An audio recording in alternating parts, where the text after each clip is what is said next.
Hey everyone, this is Orville Thomas, Government Affairs Director for the California Immigrant Policy Center. Thank you so much for joining us for our 2020 Digital Policy and Paletas event. Real quick plug, CIPC is going to have a voter guide that we are introducing today. And we really want this to be an effort that allows community members to be educated on what they are going to the polls for. And part of our panel is to further that education. So I'm really glad to be joined on this panel by some members of the Prop 15 and Prop 17 campaigns.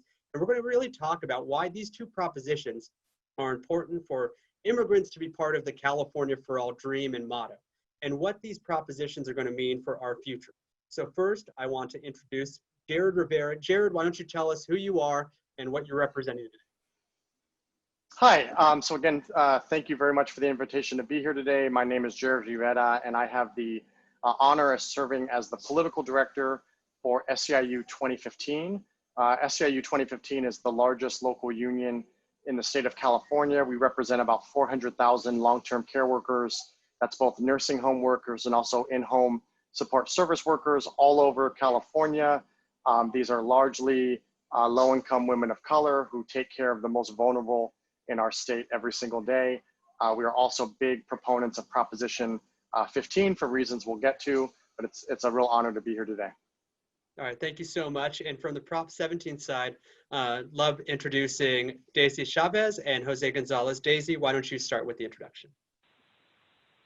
Thanks so much for having me, Orville. So my name is Daisy. I'm a policy associate with Initiate Justice.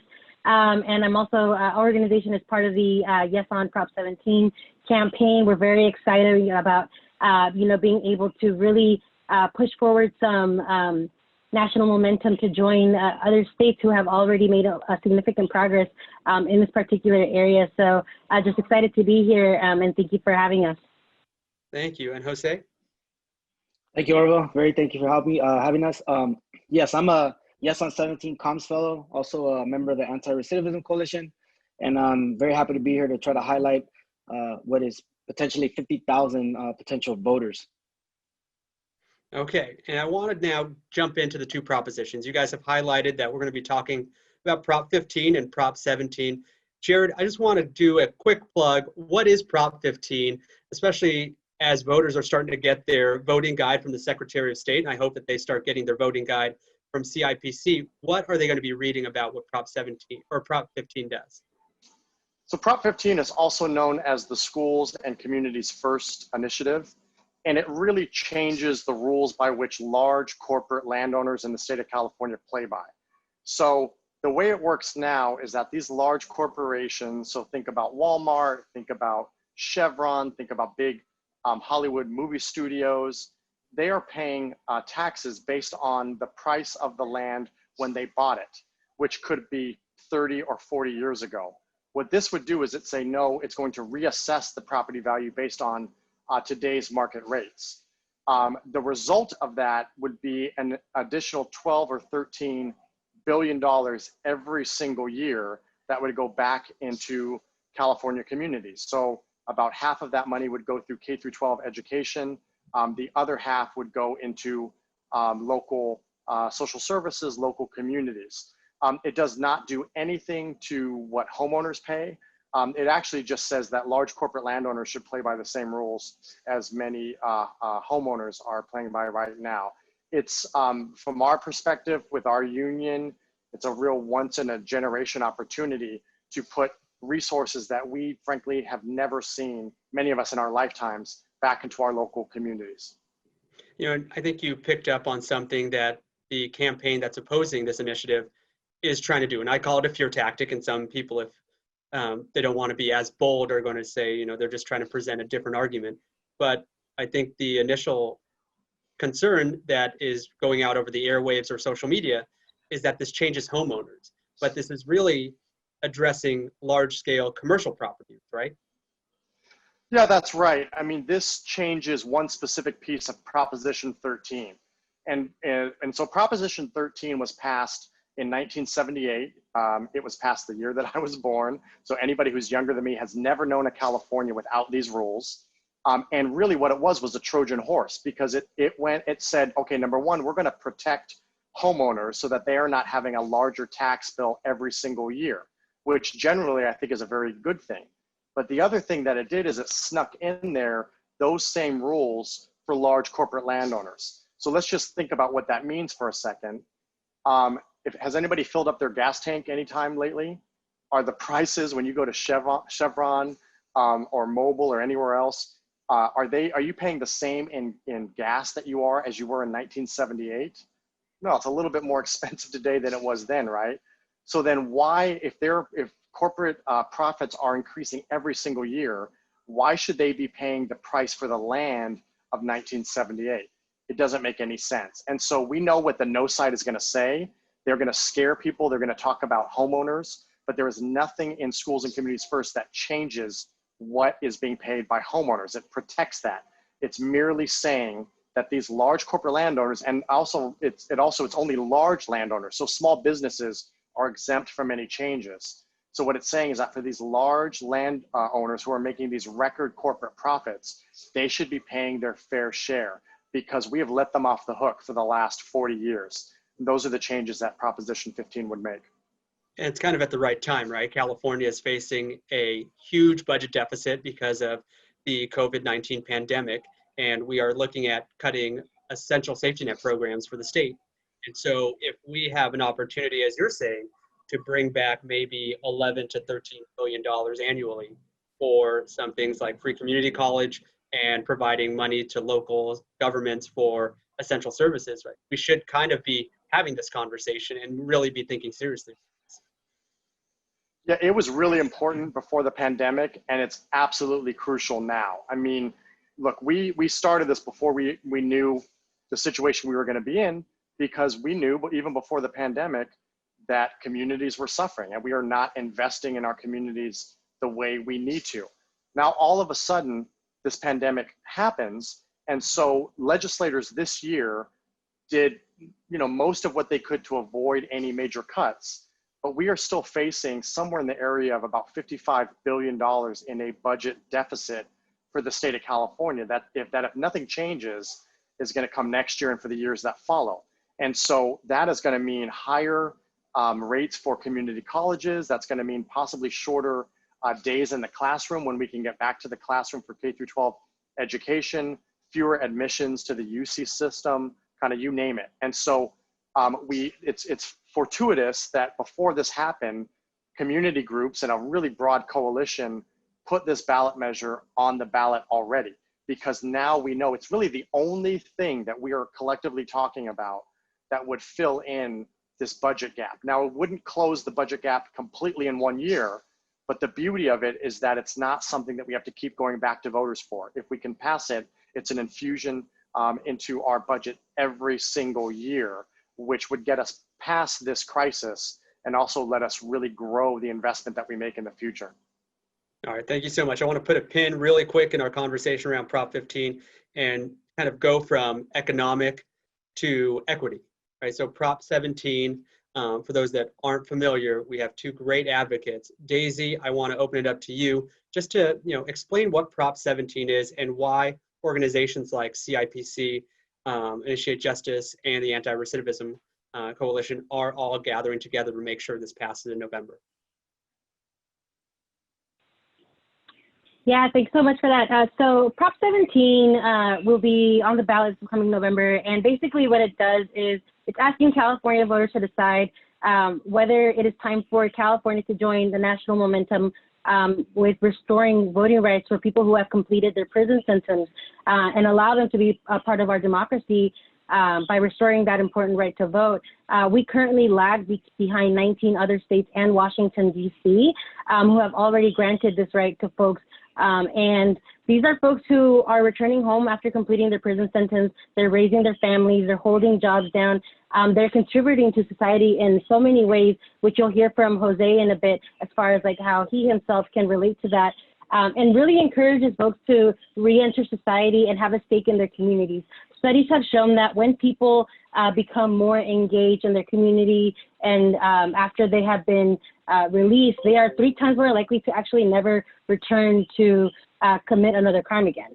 And so a lot of folks that we've noticed is this felony disenfranchisement really affects folks who are Black and people of color, people who are brown, and a lot of folks that in my upbringing from the communities that I come from are immigrant communities, folks who have been, didn't have resources because of the areas we lived in. And so a lot of folks that I grew up with actually ended up being shifted over to the carceral system as a form of basically finding a solution for that problem instead of actually providing those resources. So Prop 17 really gives folks the opportunity who have been in situations where they are experts themselves, whether it's in public policy, whether it's in obtaining jobs, in the economy, in schools. Folks are parents, folks, who have returned to our communities, know what it's like to struggle to find housing, to secure a job. So I think for all of these reasons, Prop 17 really gives people an invested stake in their communities, especially for communities that have been powerless for a long time because they haven't had that ability to speak up for themselves, because not only if they're coming from immigrant communities, they don't have that voice, but also having it stripped because of the felony disenfranchisement. This is really an opportunity to give them back the power to speak up on behalf of themselves and the communities that they come from. Yeah, thank you so much. And I want to give Jose, I want to give you some time to talk about your past and what this means as a proposition and why you're doing work on it. Well, I'm doing, thank you, Orville. I'm doing work on it because it obviously affects me, but it also affects many other people who may have the opportunity to not only find themselves recently released or have been released for many, many years. That is like the opportunity to understand that their vote does count, that they have this opportunity. Obviously, the ones on parole do not, and that's what we're trying to change, because that alone is 50,000 potential voters. Not to mention those who were previously on parole, who have been released, who are functioning in society healthily and positively, paying taxes, but yet from their past, we're told that their vote doesn't count or they cannot register to vote, who are like 5-10 years away from their last parole year, who have yet to register because they don't know about this. So it's like, to me, it's more along the lines of like the opportunity to really have your voice heard and to feel a part of your community, a community that some people, some of us in general are altruistically trying to repair some of the stuff that we may or may not have caused. You kind of brought up like returning to civic engagement and helping communities realize that they actually have voice and that their voice has power. Like, how are you two seeing that play out when you're doing these conversations or going into communities and having conversations with people about this initiative and why we should vote yes on it? Go ahead, Nikki. Yeah, so for example, for Initiate Justice, our organization really focuses on activating the political power of folks who have been impacted by mass incarceration. And so through our normal work, we usually educate folks on what it's like to actually become involved with policy, with the legislative cycle, with getting to know who the representatives are. And so with Prop 17 being added onto that, it just really gives us an opportunity to let folks really see what power they have in casting a vote. We work on legislation particularly that pertains to folks who are in state prisons. And so by showing folks, okay, this is what it's like for you to, write a letter of support or call your representative and meet with them, cast your ballot, cast your vote for this upcoming proposition, folks are really seeing how all of that really makes changes happen one step at a time. And so by giving the opportunity to educate folks who come from the background of having been impacted by mass incarceration, they are now able to see that they can be part of the change in creating legislation or even creating initiatives like this one that we went through the legislature and now ended up on the ballot to create change in the future. So I think for us, it's really about relating those two things and really tying it in place so folks can see that they are able to be part of this process. And it's really easy, but the way that things are set up currently, it's been meant to silence folks who, have often been affected by what's happening in our society. All right, Jose? Yeah, and Daisy put it, beautifully. But one thing that she brought up that reminded me of the individuals who are still currently serving their sentence inside. They also have a huge influence on their families. If they're educated from within about the process, about certain districts, the details of this. When they call home, they have conversations now with their parents with their siblings, with their kids who are voters or who can be potential voters who just don't feel like their voice is heard. And you can see the influence that they have on the next generation or on their immediate. So this is really an important bill. I want to bring Jared And back just, into this conversation. Oh, Daisy, did you have something? sorry, just one last thing to add to what Jose just added. Like what we at Initiate Justice, we actually just sent in postcards in the mail to our inside organizers so that they could send it out to their families on the outside, asking them why it's important for them to vote yes on Prop 17, and some other advice on other propositions that are going to be affecting them directly. So that way they can share with their loved ones. This is why it's important for their loved ones to become involved in that process. I'm glad you started that. And Jared, we're going to bring you back in. This election, no secret about it, is very important for not just Californians, but for the United States in general, right? We're really talking about democracy being on the line. We hear it all the time. Californians are about to get their ballots in the mail. They're starting to get their voter guides. Organizations are starting to put out their voter guides. What do some of these propositions, namely 15 and 17, speak to when we have this conversation around equity, and especially equity and opportunity when it comes to our, Black, Indigenous, like communities of color, where these are the disinvestments that have been made historically for generations. These are the communities that have been adversely affected, by criminal justice that is in dire need of a reform and over incarceration. So Jared, I want to bring you in first, and then Daisy and Jose to talk about what are the conversations we could have around equity, opportunity, and where these propositions start in terms of changing the power dynamics for our state and our communities. So forgive me if this is silly, but whenever I think about kind of what's in front of us, well, lately I've been thinking about like Beach Boys songs. You guys know like the old Beach Boys songs, and there are these images of California where it was about going to the beach and surfing, and it was really kind of about this California dream, right? Not just the American dream, but that there was a specific dream in California. And when we talk about folks who went to, say, UCLA in the 60s or 70s, they talk about paying almost nothing to go to these schools, right? They talk about all the jobs that were there because there was so much construction going on, during this time period, right? That was a vision that kind of we still hold on to, but we know that we've drifted pretty far away from that in California. And so I think, and there's it's no surprise why that happened, that at a very specific moment in history, when the state of California started getting more Black and more brown, there was a disinvestment from our communities. There was a backlash by a white suburban population, right? So people were fine putting money into the California dream until they felt like other people were getting to share into the benefits of that they didn't want to. And so the tax revolt in the country started here in California, right? People saying corporations don't have to pay, we don't have to pay, we're gonna privatize everything, we're gonna pay for ourselves. So as I think about the opportunity that we have with Proposition 15, look, nationally, I think that there's no question, and it's not hyperbole to say that we are trying to defend democracy as a concept, whether or not this country will still operate under a democratic system.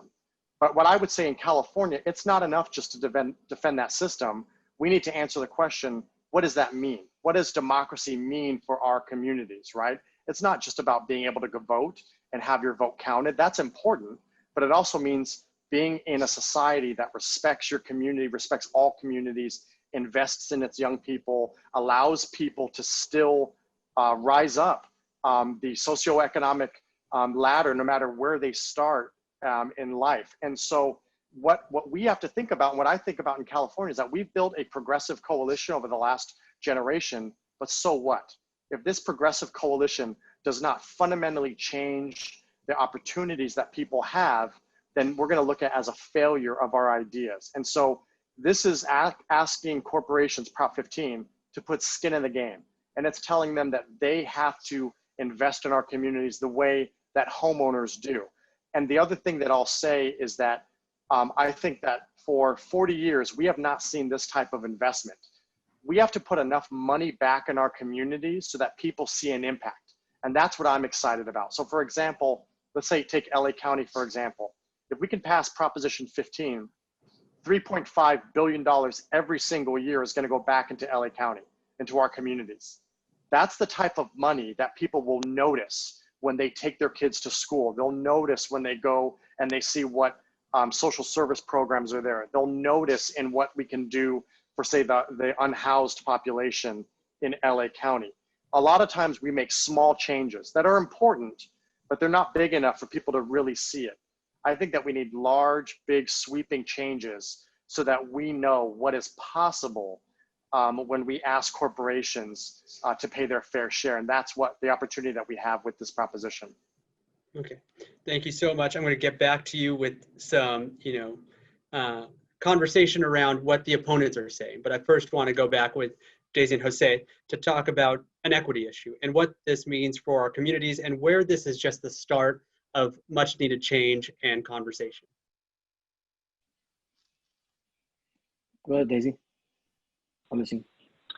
Yeah, so it's interesting that you say that because as I was listening to Jared speak, about democracy, and that's actually one of our slogans for the campaign is democracy needs everyone. And this is something that actually came from one of our incarcerated members at San Quentin State Prison, Juan Moreno Haynes. He was the one that actually came up with that slogan and basically said that, we can't have an elected government that represents all of us if there are people who are being excluded from our process. And so democracy needs everyone. We currently have it where there are systemic and racial inequalities in our system, and most folks who are being released from prison are either Black, Latinx, or Asian American, and so we're locking people out of color from the voting booths. And so here we have an opportunity to make democracy stronger by including folks who have been often left out of the process to be part of that civic engagement, be a voice in their community, and to really help make changes that can last make lasting impressions on the communities that they have left and come from. So really just reiterating how important it is to make these voices included in the process because they have often solutions to problems that they were directly in line with and have more direct experience with than folks on the outside who maybe had never interacted with those systems. Oh, yes, Orville. I mean, she put it beautifully. It also changes the narrative, like she was saying at the end. It changes the narrative because the majority of the people that a lot of these bills or reforms are directly impacting are the people that actually don't vote for it or cannot vote anymore. Mm-hmm. And this is something that I feel is going to change the narrative, not just in the immediate with the individuals who are directly impacted, but for the next generation of the youth, of immigrants, that they'll have a better understanding and they'll see that, like how Jared put it, that this is a country that takes into consideration everyone who lives within the boundaries of this nation. And I feel like this is important. This is important today. It's important for the future. And what I find so interesting about both of these propositions is we can really look at, for Prop 15, the past and, what services were available and what people were funding and not having to pay for in terms of like the higher education experience. But for Prop 17, we could look at other states. As you guys have pointed out, 19 other states are doing this. Is there any stories that we can take as Californians for what happens if this passes and what the positive effects are, that we can kind of tease out for where the civic engagement, where communities are going to be, and kind of how we move forward? Yeah, so I think, with California being a leader with a lot of things, it's really shocking that we haven't hopped onto that chain yet. And, we are actually lagging behind all these other states that have already made, these changes in their own state constitutions. And so California, I think, passing this in November would lead other states who still are locking folks out from the ballot box to follow suit. Just in the last year, we've had several states just sign on to make those changes. So I think really having California add to that list of states will only just encourage others to follow suit with what we're doing. just to sneak peek into what I think would happen if this passes, is we actually, Initiate Justice did a report called Democracy Needs Everyone, entitled by our member Juan Moreno Haynes, where we interviewed over 1,000 folks who were in state prison or who were on parole, and just to ask them what their thoughts were, like, if they could have the right to vote. And a lot of them had said that they believe that if they had the right to vote, that would improve public safety. They actually want to vote. And this would help them contribute to the communities in a variety of ways. So we have a report that has all those findings as far as the responses that folks had. And they also showed a great deal of interest, not only in criminal justice issues, but also in issues pertaining to jobs, education, the economy. So it's not just this particular area that folks are interested in. So I think this would really give folks an opportunity to actually be accepted and welcomed into our society, and to value what they bring to the table, for as far as helping shape where we go from here. Mm-hmm. And this is the point where I want to bring up some of the opposing arguments for both Prop 15 and Prop 17. I kind of find them somewhat silly and not based in fact. But Jared, a lot of the argument against Prop 15, besides the we're going to come after your house, and like the real factually incorrect ones, are that this is just going to force corporations to look at other states as, either headquarters or large, manufacturing or distribution centers. You guys have had research. What does the research kind of show us about what California's like magnet appeal for economic stimulus and being a powerhouse means for a lot of these companies and their kind of reaction to this? Yeah, I mean, they're kind of going back to the well to talk about the same arguments that they always talk about. So, I've worked in the last couple of years on both Prop 30 and Prop 55, which were taxes on the highest 1% wage salary earners in California. That was for education. They said the same thing there, that millionaires were going to leave, they were going to move to Texas and wherever else. And there's been no evidence that that's happened on scale. I think the other piece of it that I find really interesting is that business is not united against Proposition 15. So for example, one of the largest funders of the initiative is the Chan Zuckerberg Foundation. And so Chan Zuckerberg is the foundation put together by Mark Zuckerberg and his wife, I believe Priscilla Chan is her name. And so they're putting huge resources into this initiative. Now, why would they do that?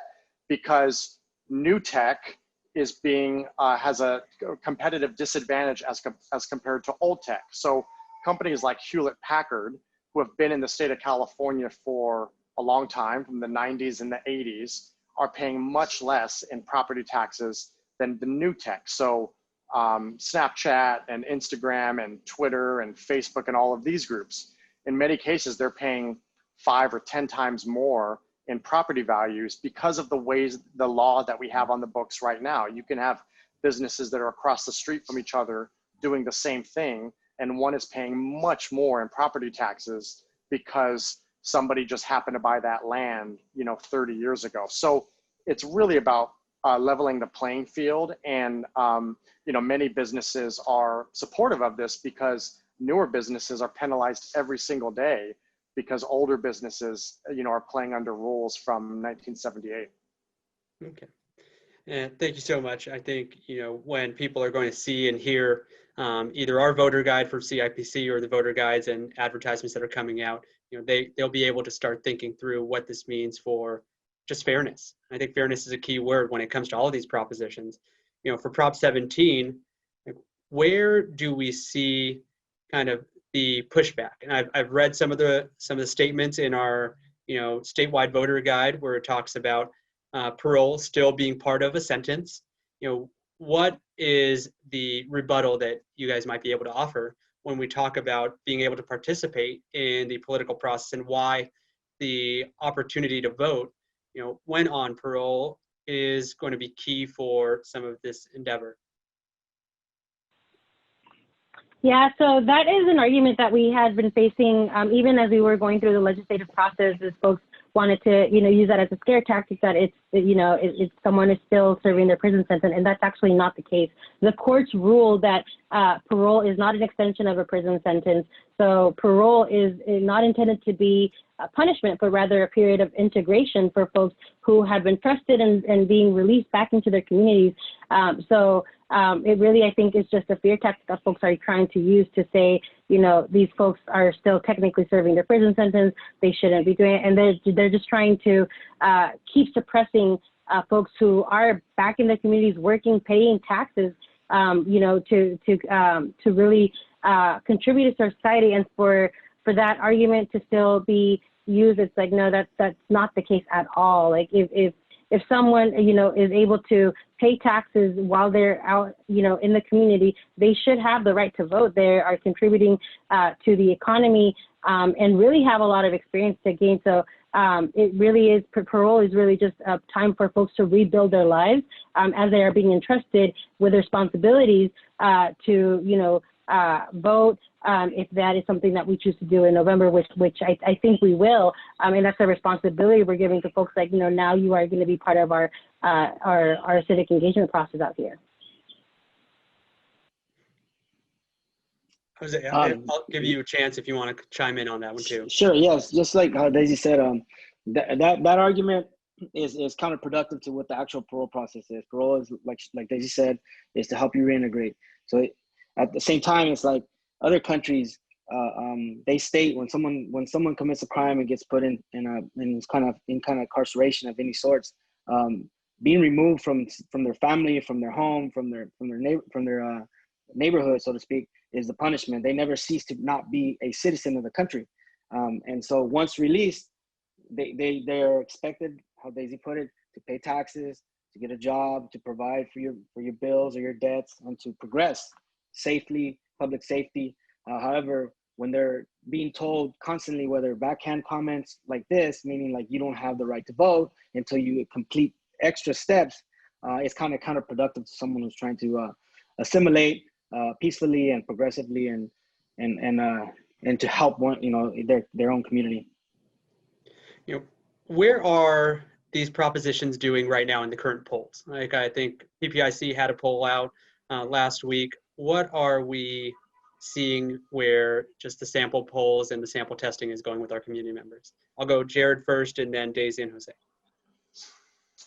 Yeah, so Proposition 15 has maintained a pretty significant and stable lead, about a 10-point lead in the polls, depending on which poll you're looking at. For historical purposes, it's pretty similar to where Proposition 30 was at this point in time, which was the last kind of big, tax measure that we had on the ballot. So we're really happy with where it is. I think people, if you read the actual language of the measure that you'll see in the ballot box, it really resonates with people. However, it's going to be a fight to get over the finish line. We know that. I mean, this is asking corporations to do what they haven't done in 40 years. They're not going to just say yes to it and agree to it. If you turn on your TV or any platform right now, you're going to see a bunch of ads, right? You're going to see a bunch of ads against this, putting a bunch of fear into the minds of voters. That's why our union and really a really wide coalition of community groups and unions are putting significant financial resources and also time and effort into getting this across the finish line. I can't remember, frankly, another proposition that has had such a wide base of support with progressive and community organizations. It's really exciting to see. So it would be a huge victory, but we all need to get in. I would invite everybody who's listening to this to incorporate this into the work that you're doing, because we are going to be outspent by the other side. That's without a doubt. However, we think that we can overcome that by reaching out directly to our communities. All right, thank you. And Daisy and Jose for Prop 17, how's the polls? We are actually doing really good. We did a poll earlier in the year just to test language out, and we had strong support with the language that we were hoping to get. And so here we are now at the, close to the day of the election, and we just did another poll last month, which showed really strong support. So we're highly confident that it's going to pass, but it's a completely grassroots funded campaign. So, our Jose is one of our 5 communication fellows, and all 5 communication fellows are system impacted. So they are the faces of the campaign.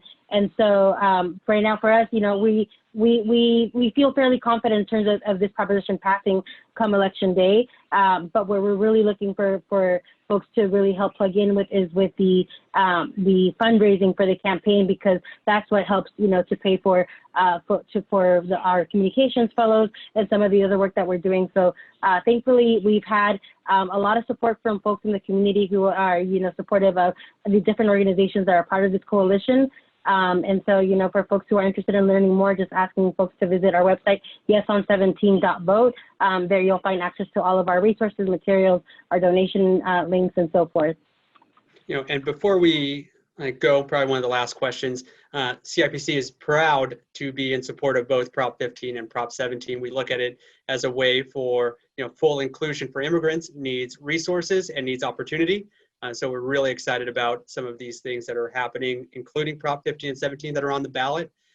For you guys, I think one of the last questions I wanted to ask y'all is, what's it like to campaign in kind of a dual moment where we are talking about COVID, we're talking about the economic system being shaken up and showing us for the first time in a long time the true gaps in the resources that we have, but also for the criminal justice system and the reforms that are much needed and being part of a conversation.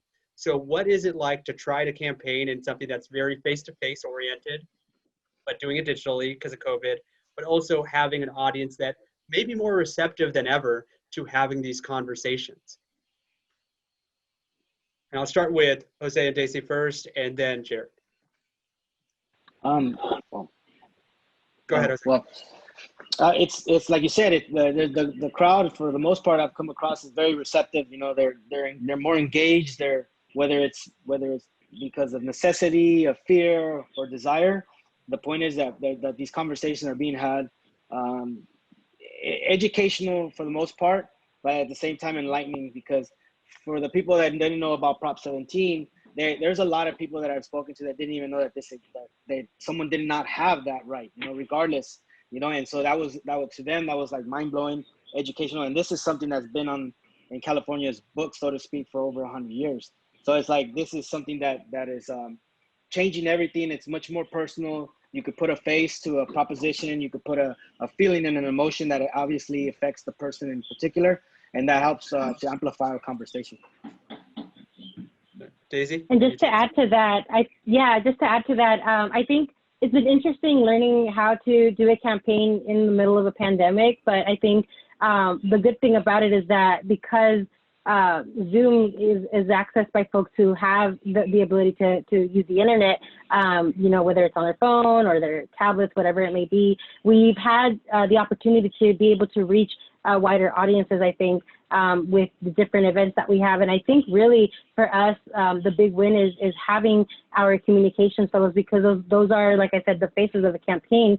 And so having them be involved in different endorsement conversations, in events like these and others, where they are able to speak for themselves as far as the experiences that they've had, I think that really resonates and reaches folks who are tuning in maybe and just hearing it for the first time and learning about it, to hear things directly from someone who's system impacted. So I think that's where really the game changer has been for us, is having our communication fellows be on board with using their platforms to talk about their experiences and how they have been affected by this felony disenfranchisement. Mm-hmm. And Jared? Yeah, it's a good question. I mean, I think in some ways things are similar, because this is a proposition that has a well-funded opposition to it. So because of that, we have to get ads on TV, ads on social media, ads on the radio. It's an expensive proposition, and it's probably going to be one of the most expensive battles in the history of California politics. So part of it is just, making sure that you can compete on the funded side. What I think is really interesting is just in terms of outreach to our communities, it's really interesting to see all of the tools that are emerging because of the situation that we're in that did not exist before. So, for example, our union has about 400 phone bankers that are making calls today from their home, and they can plug into a predictive dialer system through their laptop. And that was not true 2 or 4 years ago. There's also all kinds of really interesting tools that are being created, things like Outreach Circle or Outvote, or there's other relational organizing platforms that are really responding to the moment. So in some ways, I think it's really interesting to see all of the experimentation that is happening, because people can't, you know, go out, grab a clipboard and go out and knock on doors the way they would. But just like as an anecdote, anybody who's been on a phone bank know it's harder and harder to reach people at home. Well, that's actually on its head this year because of the pandemic. So we're finding that we're talking to people on the phone at a much higher rate than we normally would, because people are not out and about. So it's opened up some opportunities for us as well.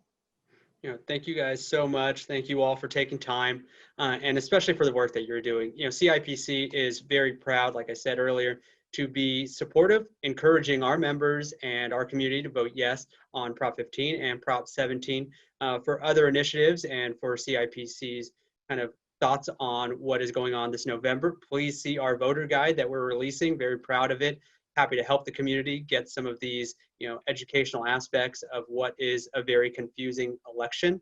I just want to thank everyone so much. Thank you, Jared. Thank you, Daisy. Thank you, Jose. You know, all the best to everyone in your campaigns, and please stay safe out there. You know, we're wishing you the best of luck this November. Thank you all. Thank you. Thank you, everybody.